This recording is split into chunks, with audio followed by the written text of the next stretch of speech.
नमस्कार। आप सभी को हमारा चैनल में बहुत बहुत नमस्कार और उम्मीद करते हैं कि आप सभी बहुत स्वस्थ और सुरक्षित होंगे।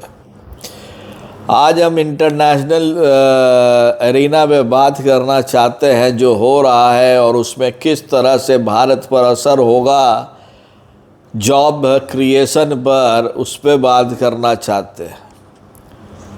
अभी तो हम लोग यूक्रेन पर जो स्पेशल मिलिट्री ऑपरेशन रसिया कर रहा है और उसमें रसिया के अगेंस्ट पे यूक्रेन को खड़ा रहने के लिए जो billions of dollar European union और अमेरिका दे रहा है अपने टैक्स पेयर का, उसके चलते वो सारे देशों में मंदी आ चुकी है।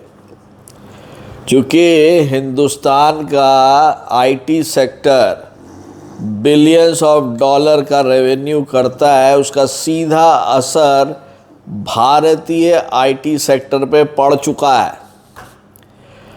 अब जो कहा जाता है ना, बुरे समय में और बहुत सारे दिक्कतें अपने आप आ जाती है, तो दूसरा दिक्कत आ गया है ईरान और इजराइल का। ईरान और इजराइल अब उस मुहाने पे खड़े हैं जहां से वापसी कराना बहुत मुश्किल है, क्योंकि दोनों अपनी इज्जत पर लेके खड़े हो गए हैं कि उसने कैसे अटैक किया तो उसने ऐसा क्यों किया।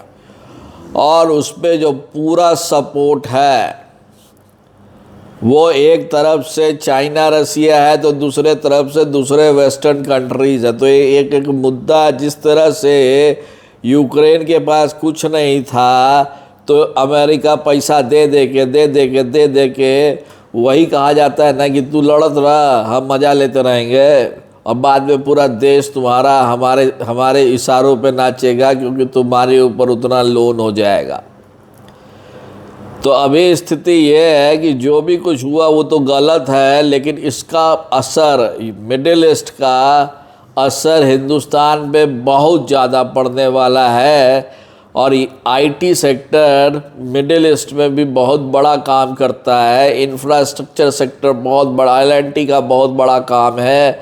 और लाखों करोड़ों लाखों लोग मिडिल ईस्ट में रहते हैं, जिसमें यूएई है, सऊदी अरेबिया है, ईरान में भी इंडिया का बहुत बड़ा कारोबार है।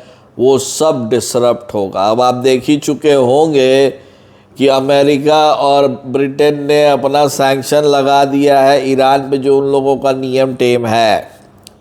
और यूएस कांग्रेस ने इमीडिएट रिलीफ देते हुए बजट रिलीफ किया है कि जिससे कि इन देशों को लड़वाने के लिए जो पैसा चाहिए वो बाइडेन सरकार को मिल जाए, और वो मिल गया है। तो ये कहा जाता है ना कि यदि हमारे पीछे 4 आदमी खड़ा हो जाएगा तो मेरे बोलने का जो तरीका है वो अंदाज बदल जाता है। तो वही काम अभी हो रहा है, लेकिन इस काम में भारत को बहुत बड़ा घाटा है।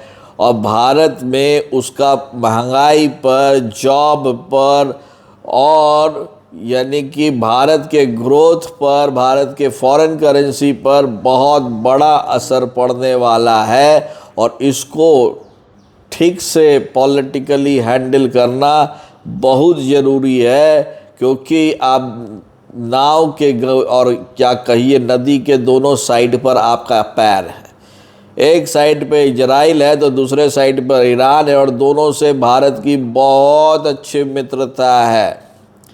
इसीलिए कोई भी सरकार आए, जो अभी तो सरकार है वो तो अपना, यानी कि जो जयशंकर साहब है वो तो बहुत मजे हुए फॉरेन मिनिस्टर है, और हमको उम्मीद है कि उनके और मोदी जी के रहने पर ये मैनेज किया जा सकता है। लेकिन यदि आगे सरकार यदि बदलती है तो इस चीज़ को हैंडल करना बहुत इम्पॉर्टेंट होगा, क्योंकि किसी के बिना साइड लिए अपना काम निकालने में ही भारत की भलाई होगी। आपका इस मामले में क्या सोचना है, आप बताइए। और इस चैनल को लाइक सब्सक्राइब ज़रूर कीजिए। तब तक के लिए आप सभी को बहुत बहुत नमस्कार।